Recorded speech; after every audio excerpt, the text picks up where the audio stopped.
I do give a shit who wins the next election. And outdated racial pandering is one reason Democrats lose elections. When Chuck Schumer and Nancy Pelosi put on kente cloth, I don't think it earned them one vote for their powerful emotional ties to Ghana. Here in California, we're now segregating kidnapping. Really. California doesn't just have Amber Alerts for missing children. We have Ebony Alerts for black children and Feather Alerts for Native American kids. What is that? We look for them by listening on the ground? Bill Maher is snuffing out the fading embers of the woke left. And it's hilarious. You might think wokeness is burned out, but trust me, it's still alive, just not raging like before. Knowing exactly how the woke left operates, Maher isn't leaving a single spark unattended. He's back with another round of truth bombs guaranteed to rattle wokedom to its core. So, as always, hit that subscribe button and stay tuned for fiery episodes just like this. Not me who's changed. It's the left, who is now made up of a small contingent who've gone mental and a large contingent who refuse to call them out for it. But I will. That's why I'm a hero at Fox these days.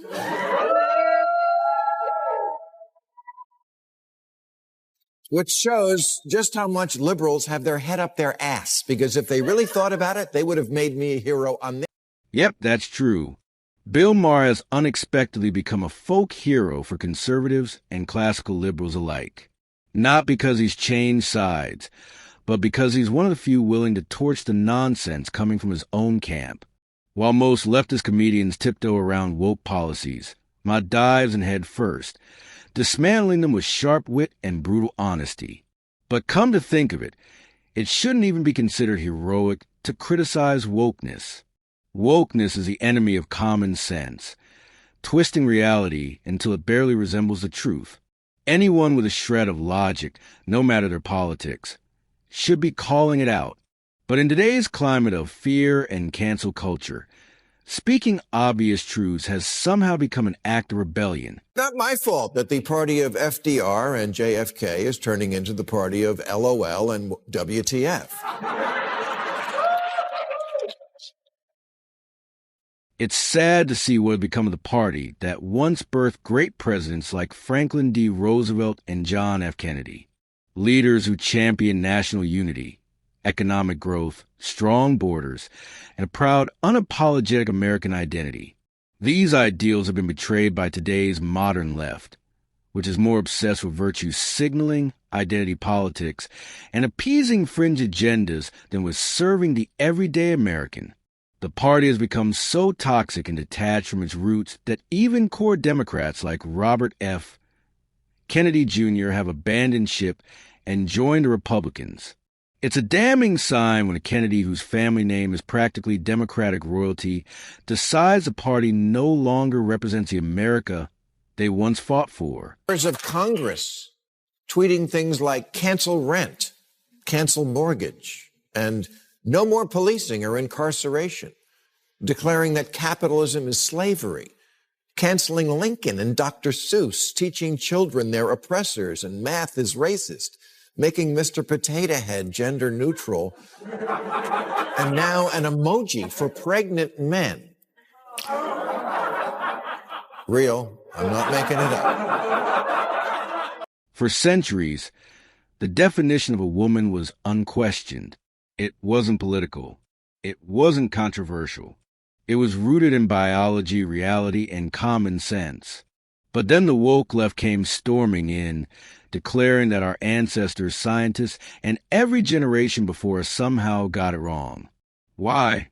Not because new facts emerged, but because they found a new cultural battleground to exploit, pandering to the loudest activists in the transgender lobby. Their mission forced biological men into women's sports, obliterating fairness, and erasing decades of progress for female athletes. And they didn't stop there. Suddenly, we were told men can get pregnant, deliver babies, and even breastfeed because feelings apparently outweigh facts. This isn't compassion. It's ideological madness. The woke left isn't just redefining gender. They're waging war on truth, hoping we'll all be too scared to call it what it is, pure, unfiltered delusion. Do give a shit who wins the next election. And outdated racial pandering is one reason Democrats lose elections. When Chuck Schumer and Nancy Pelosi put on kente cloth, I don't think it earned them one vote for their powerful emotional ties to Ghana. Here in California, we're now segregating kidnapping. Really. California doesn't just have Amber Alerts for missing children. We have Ebony Alerts for black children and Feather Alerts for Native American kids. What is that? We look for them by listening on the ground?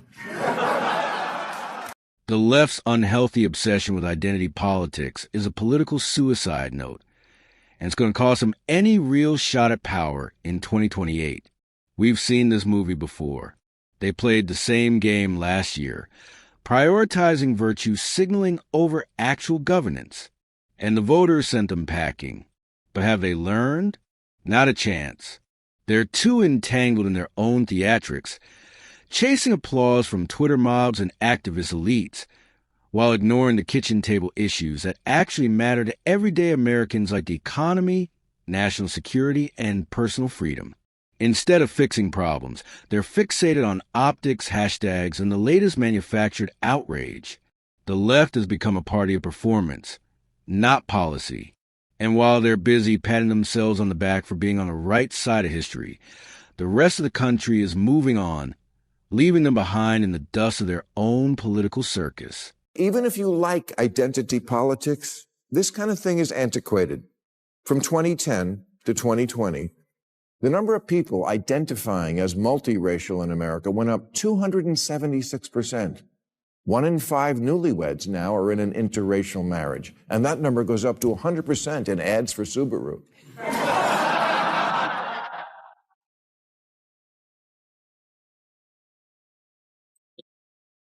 You couldn't do a remake of Guess Who's Coming to Dinner today because almost 100% of Americans approve of interracial marriage, especially with rich in-laws.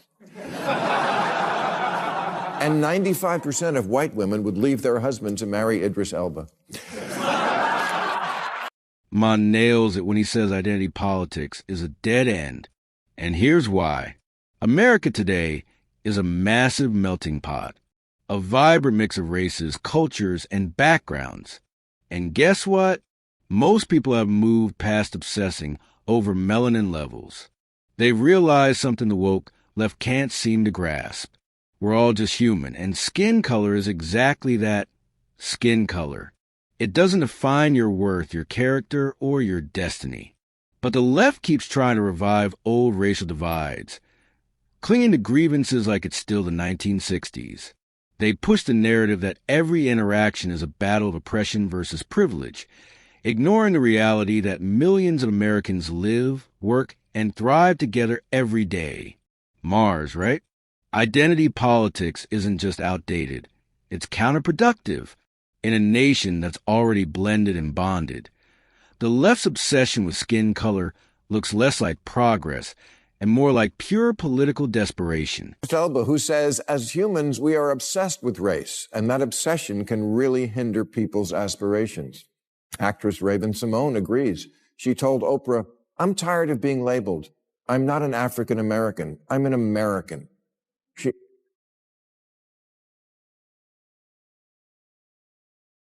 She says, I don't know what country in Africa I'm from. My roots are in Louisiana. And you don't have to agree with that. But it's a point of view a lot of people have. It should be respected. Morgan Freeman says the way to finish off racism is stop talking about it.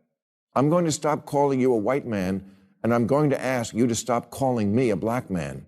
There's even a movement now to ban racial questions on the census, and many of its leaders are people of color, like Professor Sheena Mason, who says to undo racism, we have to undo our belief in race. True. The first step is to strip away this obsessive belief in race as a defining feature of our identity and start seeing ourselves as one people. That doesn't mean pretending differences don't exist or erasing the unique cultural nuances that come with having a different skin color. It means recognizing those differences while refusing to let them divide us. We can celebrate heritage without weaponizing it. We can honor diversity without creating walls between each other. Unity doesn't mean uniformity. It's not about making everyone look, think, or live the same way. It's about embracing the truth that despite our varied appearances and backgrounds, we share the same humanity, the same dreams, and the same right to live freely. The sooner we focus on what unites us rather than what separates us, the sooner we can build a society that's stronger than the sum of its parts. These Democrats should move on from identity politics. It's not working.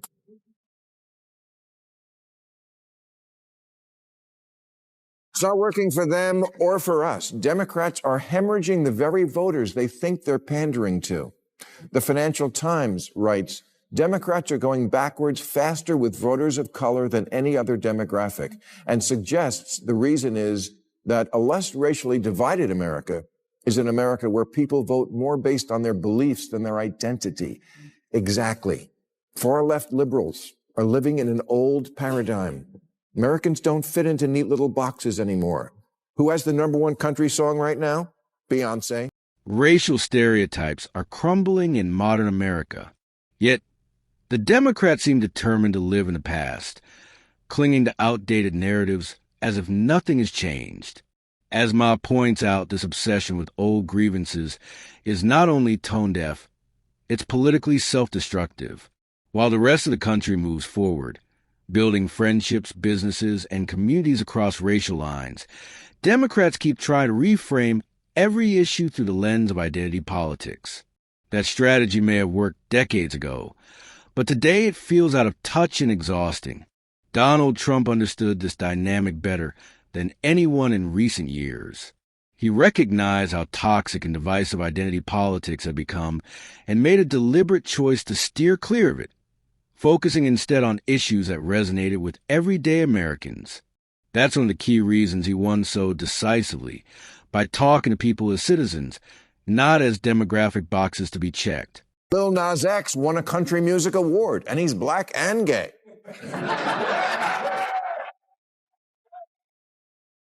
And a brand ambassador for the waspiest purse in America, Coach. The biggest news star in country is Jelly Roll, who was a drug dealer, then a prisoner, then a rapper, and then a face-tatted country music star. Not to mention a giant middle finger to the idea of staying in your own lane. No. In America now, you're allowed to be many things all at once, and that's a good thing, even when it's really stupid. This is what truly makes America great. The freedom to speak your mind without fear, to rally behind any cause you believe in, to choose your faith or no faith at all, and to ensure that every citizen has equal rights and opportunities. That's the American promise. But sadly, the modern left seems to have abandoned a huge chunk of those values. They preach tolerance while practicing the opposite. Say something, anything that challenges leftist orthodoxy, and you're instantly branded, shamed, and dragged into the digital guillotine of cancel culture. No debate, no discussion, just career-ending outrage. It's not about equality anymore. It's about ideological conformity. The left is traded in the open marketplace of ideas for a closed echo chamber where dissent isn't allowed. And when a society starts silencing voices instead of engaging with them, it doesn't just lose its freedom, it loses its soul. Sloppy, complicated, and contradictory. 2/3 of Republican voters support weed legalization. And 41% of Democrats own or live with someone who owns a gun. Miss Marvel is Pakistani, and the winner of the last 2 NBA dunk contests is white.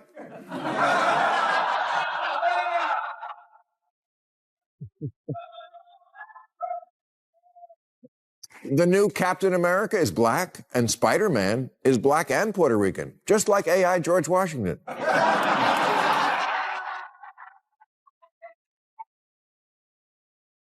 Latinos make up half of the Border Patrol, and the name of the coolest black dude on the planet is Lenny Kravitz. America is evolving fast, and the Democrats need to evolve with it or get left in the dust.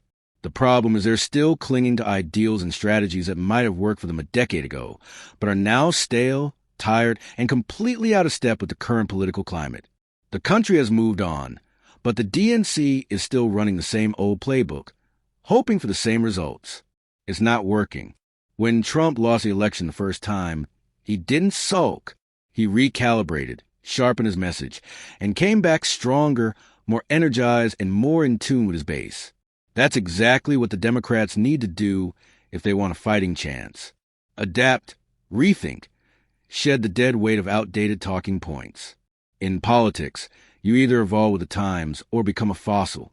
And right now, the DNC is dangerously close to extinction. America is changing and politics must change with it. Clinging to outdated ideals, silencing dissent, and fueling division will only lead to irrelevance. The Democrats can either adapt, embrace unity over identity politics, and reconnect with everyday Americans, or watch their influence fade while those willing to evolve shape the nation's future without them. And on this note, we draw the curtains on today's video. If you enjoyed it, then hit the like button and subscribe to this channel for more videos like this. Thanks for watching, and I'll see you in the next.